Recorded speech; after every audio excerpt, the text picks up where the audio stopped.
के विधानसभा में जाता है, उसका क्या किया जाए? वो काम करेगा? वो लोगों को दारू पीना सिखाएगा ना। तो जो पार्टी छोड़ के ये जो भगवंत मान जी की पार्टी में, आम आदमी पार्टी की में जो कांग्रेस छोड़ के किसी और पार्टियों के छोड़ के लोग गए थे, उनको इन्होंने टिकटें दी, बनाया। क्या वो गद्दार थे उस पार्टी के? फिर केजरीवाल को छोड़ो, केजरीवाल का क्या मुद्दा है? बीजेपी ने बंदी सिंहों को छोड़ दिया और हर एक सरदार जो है वो वोट देगा बीजेपी को। भाई साहब, अगर ईवीएम है कोई हो तो दीदी की 80-90 सीटें भी आती। यार क्या ये बच्चों वाली बातें होती हैं? सर अंदर से नारे लग रहे, कह रहे बंगाल जीता है, पंजाब की बारी है। बिल्कुल पंजाब की बारी है। जो हमारी टीम है सारी जो है सरदार मनजिंदर सिंह सिरसा जी की टीम है। अब वो अगर हमारी ड्यूटी वहाँ लगाएंगे तो हम पंजाब में जाएंगे। पंजाब में अपने जितने भी भाई बंधु हैं उनको कहेंगे कि दिल्ली में अब जो बीजेपी की सरकार आई है, मनजिंदर सिंह सिरसा जी कैबिनेट मंत्री बने हैं, बहुत काम हो रहे हैं। तो हम भी यही चाहते हैं कि पंजाब हमारा जो स्टेट है वो भी तरक्की करे और जो वहाँ पे गैंगस्टरवाद है, नशा है, वो सब ख़त्म हो।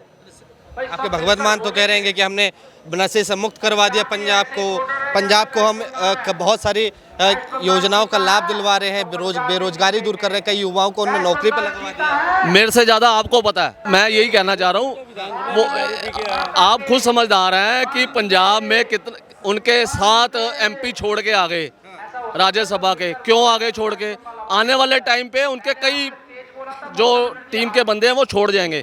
कोई किसी पार्टी में घुस जाएगा, कोई किसी पार्टी में घुस जाएगा। किसी पार्टी में। सर आप क्या कह रहे थे? और खुद तो दारू पी के आते हैं विधानसभा में। भगवंत मान और कौन? आपने देखा है, सभी ने टीवी पे देखा है। गला साफ और गला साहब नहीं, दारू पी के सारे को पता है। दारू पी के विधानसभा में जाता है, उसका क्या किया जाए? वो काम करेगा? वो लोगों को दारू पीना सिखाएगा ना, जो दारू पी के विधानसभा में। मुद्दे तो बहुत से हैं जी। जो बलवंत सिंह राजोआना, जगतार सिंह हमारा, जो उनके लिए जो मुद्दा अभी तक किसी सरकार ने नहीं उठाया, उनके लिए मुद्दा उठाना चाहिए। सबसे पहले वो उनका करना चाहिए, उनके मुद्दे उठाने चाहिए ना। सरकार तो पंजाब में किसी की भी आ जाएगी, हर 5 साल बाद कुछ ना कुछ करेगी। मोदी जी भी आके कहेंगे अभी बंगाल जीता, पंजाब की बारी है। जीतने की जो जीतेगा वो तो आ गया। वो तो मैं जीता, मैं आ गया। बल्कि कहने में जो कानून, जो संविधान में जो लिखा हुआ है कि जो अपना उम्र भर की सजा जो डबल के भुग चुके हैं, उनको क्यों नहीं रिहा किया जा सकता? एक तरफ देखा जाए कि सबसे पहले अगर कोई किसान, पूरे देश का अगर किसान में से अगर बात करी जाए, अगर कोई भी किसानों पर आपत्ति आती तो पंजाब का किसान सबसे पहले उठ के बाहर आ जाता है कि मेरे भाई पे समस्या हो गई है।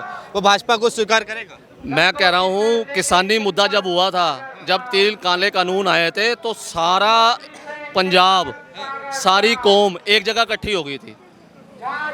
ठीक है जी, वो काले कानून वापस लिए तो बात खत्म हो गई, लड़ाई खत्म है। जो कानून ही खत्म हो गए, उन्होंने कानून वापस ले लिए तो बात खत्म हो गई ना। उसमें कहा जाए कि ये जो राघव चड्ढा है, जो भाजपा में अभी शामिल हुए, वो सेकंड CM कहे जाते थे पंजाब के, उनको लेकर क्या कहें? उनको घुटन हो रही थी वहाँ पे आम आदमी पार्टी में, तभी तो छोड़ के बीजेपी में आए। मगर आम आदमी पार्टी के लोग कह रहे हैं कि पंजाब की जनता के साथ इन्होंने खिलवाड़ किया है, धोखा किया है, गद्दार है पंजाब के लोगों के। तो जो पार्टी छोड़ के, ये जो भगवंत मान जी की पार्टी में, आम आदमी पार्टी की में जो कांग्रेस छोड़ के किसी और पार्टियों के छोड़ के लोग गए थे, उनको इन्होंने टिकटें दी, बनाया। क्या वो गद्दार थे उस पार्टी के? फिर भाई जितने पार्टी के जो सारे तो वो नहीं है जो अन्ना हजारे की जो मुहिम से निकले थे, वो तो सारे नहीं है ना। कोई किसी पार्टी से छोड़ के आया, उसको टिकट दी, वो जीत गया। लगातार कहते रहते हैं कि केजरीवाल कट्टर ईमानदार है, केजरीवाल को लेकर वो तमाम प्रक्रिया देते हैं। उनकी कट्टर ईमानदारी जो है वो कैग रिपोर्ट में सारी निकल गई। CAG रिपोर्ट जितनी भी आई हैं, हर एक डिपार्टमेंट की अपनी अपनी CAG रिपोर्ट आपकी रेखा गुप्ता सरकार ने अपने पटन पे रखी है। मेरे से ज़्यादा आप जानते हैं, मैं इतना मैं बताने के काबिल नहीं हूँ उस मामले में। अच्छा, मुझे ये बताइए कि जिस तरह से एक सरदार को कहा जाए दिल्ली में मंत्री बना दिया, क्या भाजपा अब पंजाब जीत पाएगी? क्या जो यहाँ पर रणनीति दिल्ली में बनाई गई है कि हर वर्ग को आगे किया, क्या लग रहा है पंजाब में? क्योंकि कहा जा रहा है कि पंजाब में भाजपा की इतनी पकड़ नहीं है, बताया जाता है। देखो, भाजपा एक कैडर बेस्ड पार्टी है, जिसका कैडर काम करेगा वो पार्टी जीतेगी। अगर उन्होंने अपना जैसे कैडर बनना शुरू हो गया, ठीक है ना, उस हिसाब से आज की टाइम से भी 15-20 सीटें आज इलेक्शन हो जाए तो 15 से 20 सीटें भाजपा की आने के चांसेस हैं। आपने ये पिछले काउंसलर इलेक्शन देखे, उसमें कितनी वोट शेयर बढ़ा इनका भाजपा का। पंचायती चुनाव हुए जहाँ पे गांव में कभी बीजेपी का टेबल नहीं लगता था, वहाँ टेबल लगा। पंजाब में कहीं टेबल नहीं लगता था बीजेपी का, पंचायती चुनाव में सब में उनका टेबल लगा। चाहे एक गांव से उनको 100 वोट मिली या 50 वोट मिली, that is not the matter, vote share जो बढ़ा। अगर अभी कहा जाए कि केजरीवाल अब पंजाब के पैसों से एक शीश महल पंजाब में बनवा रहे हैं, ऐसे तमाम अखबार मेरे से पॉजिटिव वाली बात पूछो, किसी की नेगेटिव मत पूछो। मैं पॉजिटिव आदमी हूँ, पॉजिटिव बता सकता हूँ कि तरक्की होनी चाहिए। भगवत मान ने तरक्की करवाई पंजाब की? नहीं कराई। नहीं कराई, मगर वो तमाम वादे कर रहे हैं। नहीं, मैं वो क्या कर रहे हैं मेरे को नहीं, मेरे को आपने पूछा तरक्की कराई, मैं कहा नहीं हुई।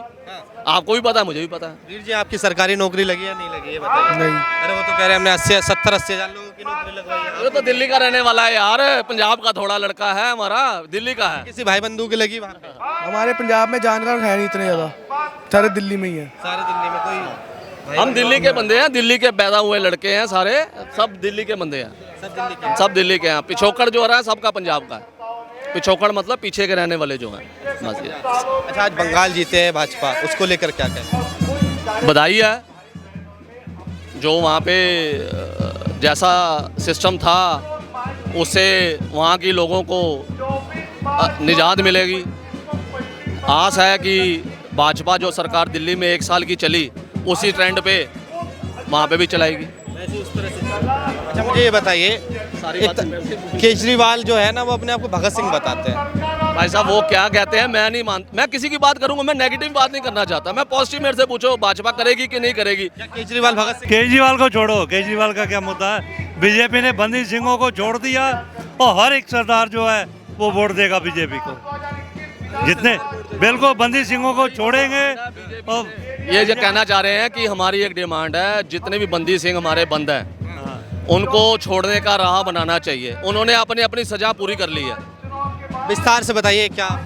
जो बंदी सिंह हमारे बंद हैं, जो बंदी सिंह बंद हैं, उनकी जो सजा अगर पूरी होगी है, कानूनी प्रक्रिया करके उनको छोड़ना चाहिए। ये हमारी एक मांग है, सोच है हमारी, होना चाहिए। बीजेपी से भी रिक्वेस्ट है कि जो बंदी सिंह है उनको छोड़ना चाहिए। हर सरदार आपके पीछे आपको वोट देगा। दिल्ली में विकास हो रहा है? हाँ बिल्कुल हो रहा है दिल्ली में, रेखा गुप्ता सर, बिल्कुल बिल्कुल हो रहा है। हमारा जो एरिया है विधानसभा जो है सरदार मनजिंदर सिंह सिरसा जी की है, और जितना काम 1 साल में हुआ है वो पिछले 11 साल में भी नहीं हुआ। 11 साल में भी नहीं हुआ। Yes. केजरीवाल तो कह रहे थे हमने दिल्ली को लंदन पेरिस बना दिया है। बिल्कुल बिल्कुल नहीं, बिल्कुल नहीं। क्या कहेंगे सर, आज बंगाल में, असम में आज पूर्ण बहुमत से भाजपा जीत रही है, 3 राज्यों में काउंटिंग अभी जारी है, क्या कहना चाहिए? बड़ी खुशी की बात है, और बंगाल के अंदर कमल खिलना चाहिए था, जो आज भगवान की कृपा से कमल खिला है। और सबसे बड़ी चीज़ जो बंगाल के अंदर जो गुंडागर्दी का राज था, आज उसका अंत हुआ। हाँ, मोदी जी ने कहा था कि चुन चुन के बदला लिया जाएगा टीएमसी के गुंडों से। गुंडे कौन थे वो? देखिए पता क्या, जो मोदी साहब ने बोला है ना, तो जो वहाँ हिस्ट्री शीटर लोग थे, जो वहाँ पर जिनका गैंगवार चल रहा था, वो उन लोगों के लिए बोला था। तो आप क्या समझते हैं, उनसे बदला नहीं लेना चाहिए? जिन्होंने इतनी गुंडागर्दी मचाई हुई थी, उनको सलाखों के पीछे नहीं डालना चाहिए? डालना चाहिए कि नहीं चाहिए, आप बताइए। हाँ, तो बस वही चीज़ बोली थी उन्होंने, मोदी साहब ने, और वो कंप्लीट होगी। आप देखिए मोदी साहब जो बोलते हैं वो करते हैं। मगर कह रहे हैं तमाम जो विपक्ष के नेता, वो कह रहे हैं कि ज्ञानेश्वर कुमार जो है वो भाजपा से मिले हुए थे। ईवीएम हैक हो जाती है, हर बार देखा हुआ है, इस बार भी ईवीएम गली गली बदनाम हो। भाई साहब, अगर ईवीएम है कोई हो तो दीदी की 80-90 सीटें भी आती। यार क्या ये बच्चों वाली बातें होती हैं। बहुत सारे स्टेटों के अंदर कांग्रेस है, वो क्यों है? ईवीएम कोई हैक नहीं होती। ये जब बंदा हार जाता है तो वो होता है कि जब हार जाते हो और उस टाइम उसका जो दोष है वो किसी और जगह लगा दिया जाता है।